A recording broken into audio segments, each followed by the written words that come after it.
An idea born in unsettled times. We are going forward. America, the United States, is first in space. Becomes a feat of engineering excellence.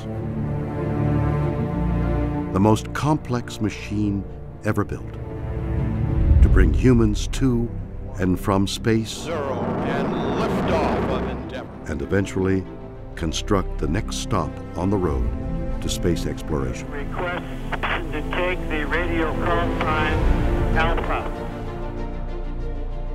As 30 years of flight draw to a close, its legacy is one of unsurpassed achievement.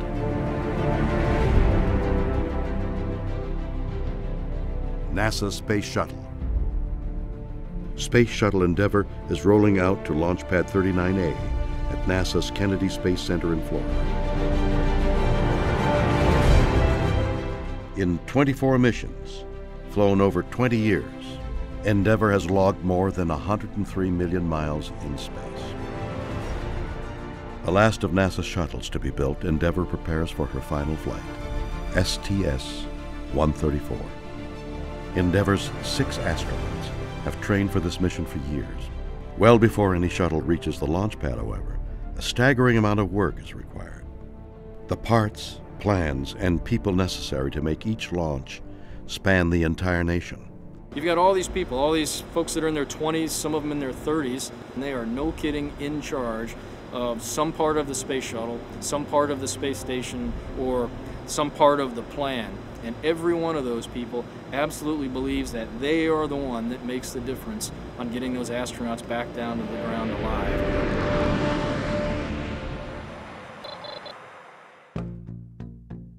At NASA's Mission Assembly Facility in New Orleans, production begins on the shuttle's external fuel tank.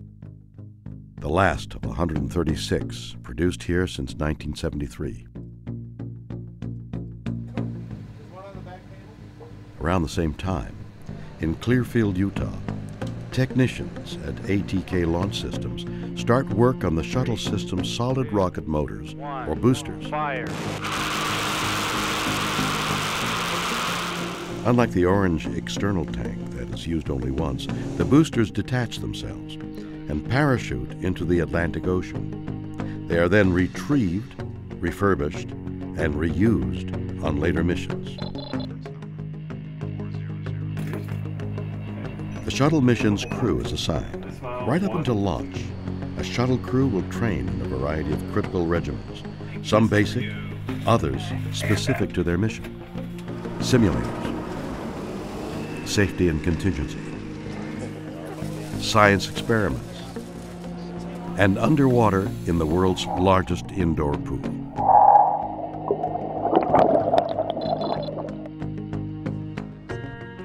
One month later, the ET is mated to the solid rocket boosters to form the backbone of the stack. Now, all that's missing is the spacecraft itself.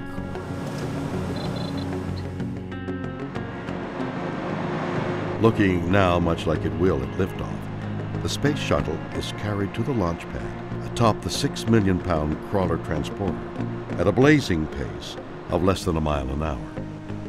Not exactly warp speed. At our peak, carrying full load, we get right around 38 feet per gallon. Not too bad for an original 1965 hybrid vehicle with low miles. The 3.4 mile journey takes up to 6 hours.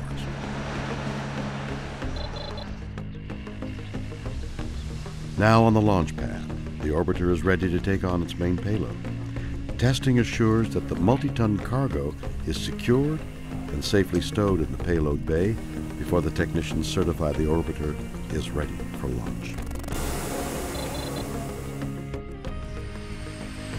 Flying T-38 aircraft from Ellington Field in Houston, the crew members arrive at Kennedy's shuttle landing facility.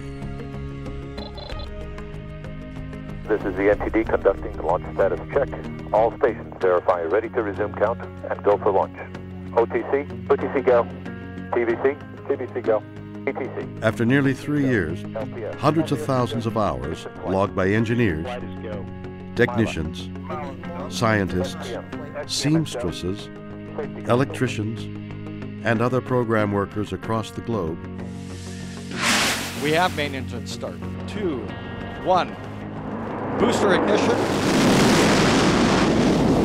The shuttle makes its way skyward.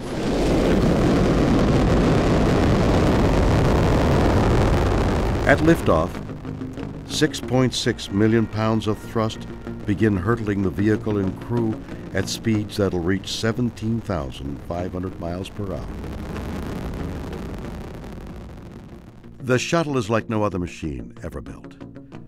For its launch to succeed, more than 1 million parts must move together perfectly.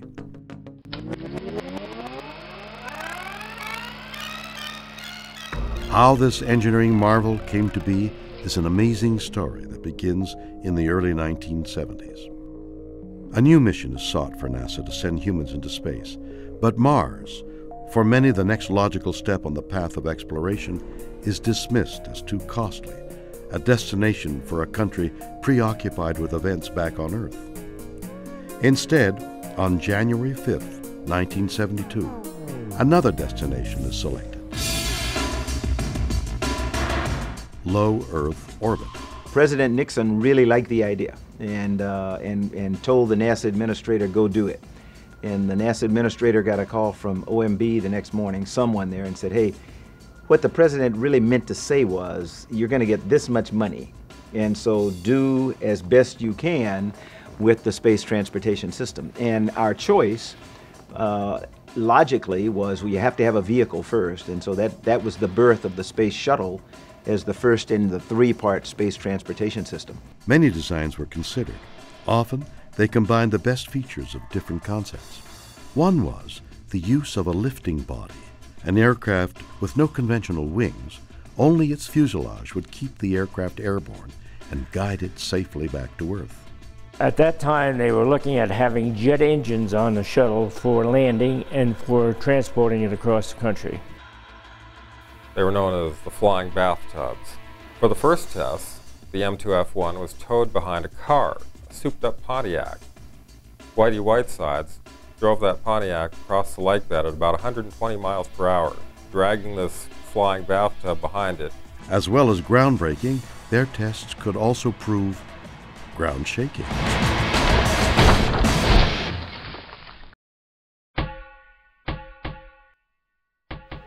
September 1976, more than 4.5 years after President Nixon signed off on its development, America's new spacecraft, Constitution, gets its first close-up before the cameras.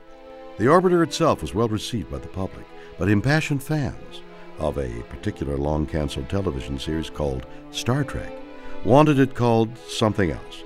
They staged a successful write-in campaign, and the orbiter was renamed for the Starship featured on the show.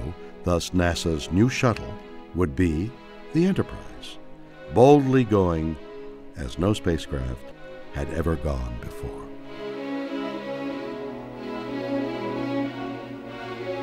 Whatever its name, this bird still needed to prove it could fly.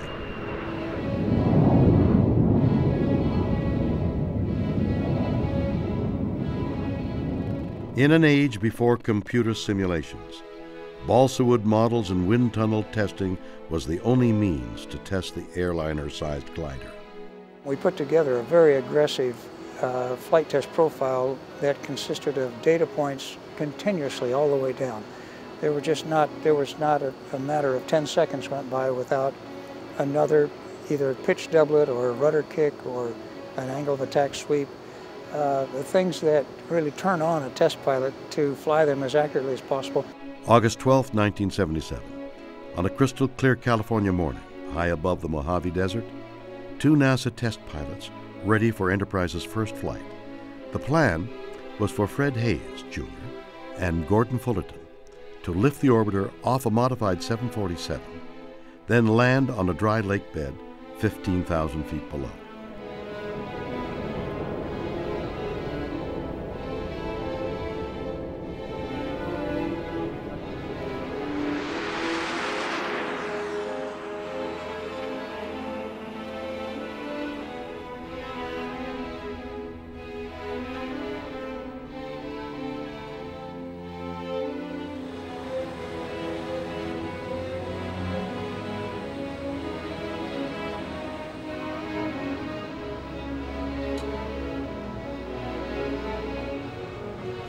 Columbia, NASA's first orbiter, is fittingly named after the first American vessel to circumnavigate the globe. While the new class of NASA astronauts trained for subsequent shuttle flights, Columbia was undergoing preparations for the program's maiden voyage, STS-1. Veteran astronaut John Young, one of the 12 men to set foot on the moon, is in command. His pilot is first-time flyer Bob Crippen.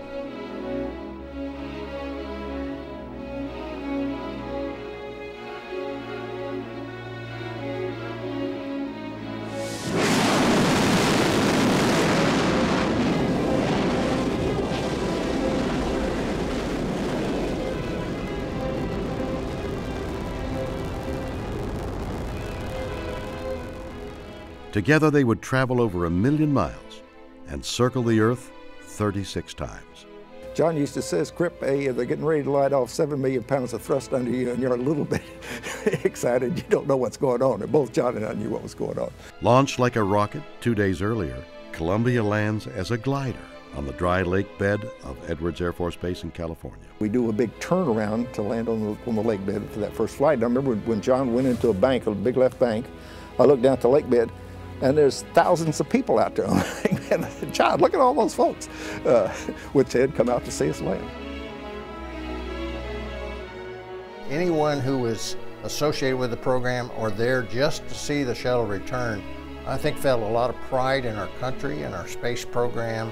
And so those emotions were, finally released, and you said, wow, the flight was done safely, they're back home.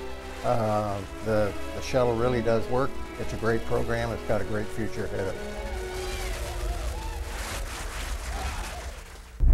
Liftoff of the Challenger of Columbia. Discovery, and the shuttle has cleared landers.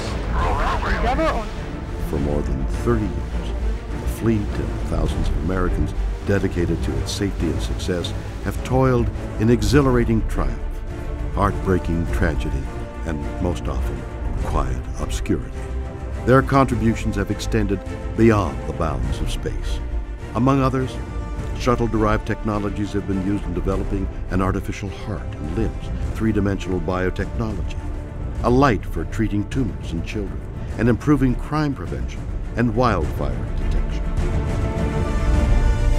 From crawler driver to payload specialist, from scuba diver to pilot, from scientist to engineer, they and many like them throughout the nation share a commitment to sending humankind safely into space.